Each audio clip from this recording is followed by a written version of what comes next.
그리스도여 그리스도여 우리를 불쌍히 여기소서.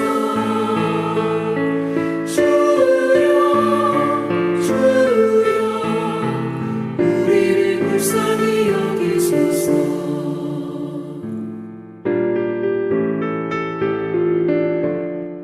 예, 여러분 반갑습니다. 10월 이제 셋째 주간도 지나가고요. 오늘 21일이네요. 월요일 아침 시작이 되어졌습니다. 이 월요일 또 여러분 힘있게 하나님 안에서 또 열심 있게 감당할 수 있기를 기대하면서 이사야서 59장의 말씀을 함께 나누기 원합니다. 이사야 59장 가운데서 우리가 함께 봉독할 말씀은요, 1절부터 8절까지 말씀이 되겠습니다. 1절부터 8절까지 우리 함께 하겠습니다. 여호와의 손이 짧아 구원하지 못하심도 아니요 귀가 둔하여 듣지 못하심도 아니라 오직 너희 죄악이 너희와 너희 하나님 사이를 갈라놓았고 너희 죄가 그의 얼굴을 가리어서 너희에게서 듣지 않으시게 함이니라. 이는 너희 손이 피해 너희 손가락이 죄악에 더러워졌으며 너희 입술은 거짓을 말하며 너희 혀는 악독을 내밀어. 공의대로 소송하는 자도 없고 진실하게 판결하는 자도 없으며 허망한 것을 의뢰하며 거짓을 말하며 악행을 잉태하여 죄악을 낳으며 독사의 알을 품으며 거미줄을 짜나니 그 알을 먹는 자는 죽을 것이요 그 알이 밟힌즉 터져서 독사가 나올 것이니라. 그 짠 것으로는 옷을 이룰 수 없을 것이요 그 행위로는 자기를 가릴 수 없을 것이며 그 행위는 죄악의 행위라. 그 손에는 포악한 행동이 있으며 그 발은 행악하기에 빠르고 무죄한 피를 흘리기에 신속하며 그 생각은 악한 생각이라. 황폐와 파멸이 그 길에 있으며 그들은 평강의 길을 알지 못하며 그들이 행하는 곳에는 정의가 없으며 굽은 길을 스스로 만드나니 무릇 이 길을 밟는 자는 평강을 알지 못하느니라. 아멘. 중심 구절은 2절입니다. 오직 너희 죄악이 너희와 너희 하나님 사이를 갈라놓았고 너희 죄가 그의 얼굴을 가리어서 너희에게서 듣지 않으시게 함이니라. 예, 이 말씀의 제목 59장은 하나님께서 얼굴을 돌리셨다. 하나님께서 얼굴을 돌리셨다 하는 제목입니다. 여러분 만약 어떤 사람이 나를 이렇게 보는 듯 했는데 아주 의식할 수 있을 만큼 얼굴을 휙 돌려버렸다. 한번 생각해 보십시다. 매우 충격적인 일이 아닐 수 없습니다. 그렇죠?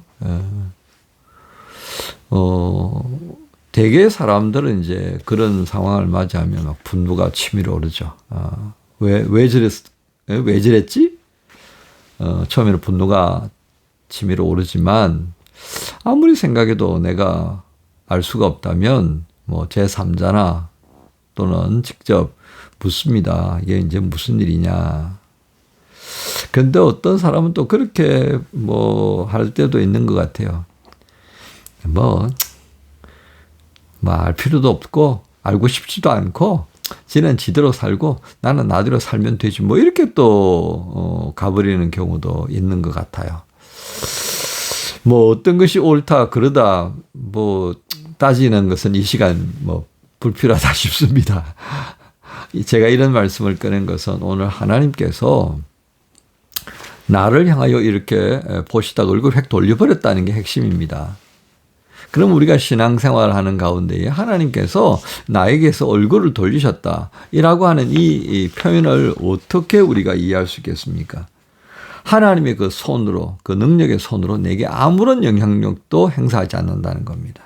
또 하나님께서 내가 아무리 기도해도 아무런 리액션이 없다 이거예요. 그러면 하나님의 능력의 손도 하나님의 그 들으심도 나에게서 완전히 끝났다라고 하는 것입니다.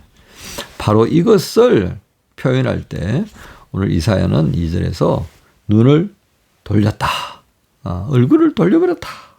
이렇게 말씀을 선포하고 있는 것입니다. 오늘 그래서 이 59장의 말씀은요. 하나님께서 우리가 범한 이 죄 문제, 즉 오늘 본문에서는 이스라엘 백성들입니다. 이스라엘 백성들이 범한 이 죄의 문제에 대해서 얼마나 심각하게 생각하셨고 얼마나 싫어하시는가를 이렇게 표현했다라고 보시면 되겠습니다. 4절을 한번 보십시다. 그들의 실상이 어떠한지를 볼 수 있는 말씀인데요. 4절 공의대로 소송하는 자도 없고 진실하게 판결하는 자도 없으며 허망한 것을 의뢰하여 거짓을 말하며 악행을 잉태하여 죄악을 낳으며 계속해서 5절 6절 계속해서 고발인 겁니다. 검사가 법정에서 한 사람을 이렇게 그가 어떤 죄를 범했는지 계속 이제 읽어 나가는 그런 내용이다라고 보시면 되겠습니다. 그러니까 뭐 나열할 수조차 없는 그런 죄가 지금 등장한 것이죠. 그런데 이 고발당하는 네가 누굽니까? 하나님께서 너희는 나의 거룩한 백성이 되고 너희는 나의 제사장 나라가 될 거야. 그렇게 해서 하나님께서 참 낮에는 구름 기둥으로 밤에는 불 기둥으로 그렇게 돌보시고 지키시고 인도하면서 가나안에 들어오게 했던 그 백성들이었다 그 말이에요. 영화도 누리게 하고 그죠? 좋은 것을 허락하셨던 그 하나님이 이제 그 백성들의 모습을 보면서 싫어서 눈을 돌려버리셨어요. 얼굴을 돌려버리셨어요. 그들이 올려드리는 그 번제의 그 제사가 이제는 역겹다라고 하셨던 하나님이시다는 것을 우리가 좀 생각해 볼 필요가 있겠습니다. 자, 이렇게 되니까 이 선지자 이사야의 이 준엄한 법정 선포와 같은 이 죄의 나열을 이스라엘 백성들이 이제 좀 듣고 뭐가 좀 마음이 찔렸던지 9절에 그 죄를 고백하는 장면이 등장하고 있어요. 그래서 9절부터 15절까지는 백성들의 회개가 담긴 고백이 등장합니다. 자, 이제 고백이 회개가 나왔어요. 그러면 어떻게 되는 것 같아요? 성경은요, 하나님이 준엄한 꾸짖음이 있고 그것에 대해서 정말 회개하는 장면이 등장하면 그 다음에 자연스럽게 뭐가 나와요? 하나님의 은혜 주심이 등장한다고요. 죄를 사해 주시고 회복시켜 주시고 하는 그런 말씀들이 등장하는데 역시 오늘 59장에서도 16절부터 하나님께서 다시금 이스라엘 백성들을 어떻게 구원하시는지에 대한 말씀이 쭉 등장합니다. 그런데 우리가요, 이 앞서 있었던 이 9절부터 15절 중반까지 되어졌던 이 고백, 이 회개가 병행되어진 이 고백이요, 만약에 소수의 사람이라면 어떻게 될 것 같습니까? 다수의 사람들은 뭐 흔히 하는 말로 그냥 캐세라 세라 너는 너대로 나는 나대로 그런 자세로 살아간단 말이죠. 자, 그랬을 때에 하나님은 어떻게 하실 것 같습니까? 그 소수의 사람들을 보시고 돌이킬 것 같아요? 아니면 계속 진행할 것 같아요? 이사야는 결국은 모두가 포로 생활을 하게 되어진 이유를 지금 설명하는 거예요. 너희가 다 끌려가게 될 거야. 그런데 그 끌려가는 과정에 어떤 놈은 정말 지독스럽게 죄와 뒹굴고 즐겼던 이가 있다면 그 죄를 싫어하고 하나님 앞에서 정말 신실하고 공의와 정의로 살려고 했던 사람들도 있을 거라는 겁니다. 근데 함께 가는 거예요. 함께. 그런데 하나님은 돌이키실 때 어떻게 한다고요? 그 남은 자들, 그 하나님 앞에서 신실하게 살려고 했던 자를 기억하시고 돌이키시는 것을 이사야서에서 말씀합니다. 그러니까 오늘 이 말씀 안에 모두가 막 그냥 통회하고 자복하고 그런 거 아니었다는 겁니다. 그 장면이요, 이런 모두가 통회 자복하고 하는 장면이 어디에 있는 줄 아십니까? 요나스에 등장한다고요. 여러분 기가 막히지 않습니까? 이스라엘 백성들도 안 했던 그 전 국민들이 통회하고 자복하던 그 모습이요, 요나가 니느웨에 가서 며칠 그냥 왔다 갔다 며칠 내내 외치던 것이 아니라 그냥 왔다 갔다 몇 번 하고 말았던 그 이야기를 듣고서 니느웨 전 도성이 금식을 선포하고 회개하는 그 장면. 그래서 하나님께서 그 진노를 거두시잖아요. 참 아이러니한 일들이 정말 많습니다. 그러니까 하나님께서 얼마나 기가 막혔겠어요. 내 백성에게 보고 싶었던 그걸 이방인들에게 보는 거예요. 예수님께서도 오셔가지고 역사를 일으키시는데, 아니 로마 군 백부장으로부터 참 또 어떻습니까?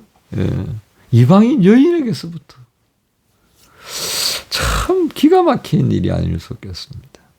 그래서 오늘 우리는 이 말씀을 통해서 정말 좀 제대로 볼 필요가 있겠습니다. 하나님께서 진노하시고 그 장면에 대해서 듣고 회개하고 그리고 다시 하나님의 구원이 어떻게 일어나는지 말이죠.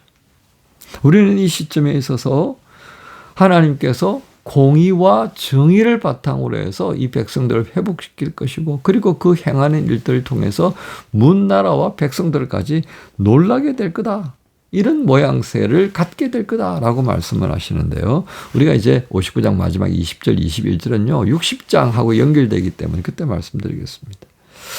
이제 오늘 이 말씀을 어떻게 이해하는 게 좋겠습니까? 숭실대 김회건 교수의 글을 제가 조금 인용을 했습니다만은 이번 이 59장을 통해서도 그는 뭐라고 하느냐면요.